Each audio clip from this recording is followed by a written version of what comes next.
పలు దేశాల్లో ఎబోలా కేసులు కలకలం రేపుతున్న వేళ ఢిల్లీ ఎయిర్పోర్ట్ అధికారులు కీలక ఆదేశాలు జారీ చేశారు. ముఖ్యంగా కాంగో, ఉగాండా, దక్షిణ సుడాన్ నుంచి వచ్చే ప్రయాణికులు అప్రమత్తంగా ఉండాలని తెలిపారు. జ్వరం, తలనొప్పి, నీరసం, కండరాల నొప్పులు తదితర సమస్యలు కనిపిస్తే వెంటనే ఎయిర్పోర్ట్ ఆరోగ్య సిబ్బందికి సమాచారం ఇవ్వాలని కోరారు. ప్రయాణం చేసిన 21 రోజుల్లోగా ఈ లక్షణాలు కనిపించినా స్థానిక ఆరోగ్య అధికారులకు తెలియజేయాలని వారు సూచించారు. మరోవైపు ఢిల్లీలో మే 28 నుంచి 31 వరకు జరగాల్సిన భారత్ ఆఫ్రికన్ యూనియన్ సదస్సు వాయిదా పడింది. ఆఫ్రికాలో ఎబోలా కేసుల వ్యాప్తి నేపథ్యంలో ఈ మేరకు సంయుక్త నిర్ణయం తీసుకున్నారు. తర్వాత ఏ తేదీన నిర్వహిస్తారనే విషయాన్ని ప్రకటించలేదు. ఎబోలా ప్రస్తుత వ్యాప్తికి బండిబుగ్యో స్ట్రెయిన్ రకం ప్రధాన కారణం.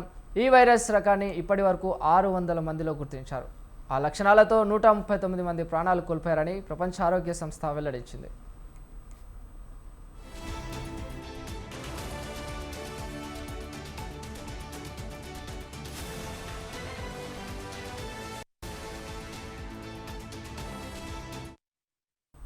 అదేవిధంగా ఆఫ్రికాలో ఎబోలా వ్యాప్తిని అంతర్జాతీయంగా ఆందోళన కలిగించే పబ్లిక్ హెల్త్ ఎమర్జెన్సీగా ప్రపంచ ఆరోగ్య సంస్థ ప్రకటించింది. దీంతో ప్రపంచ దేశాల్లో మళ్లీ కలవరం మొదలైంది.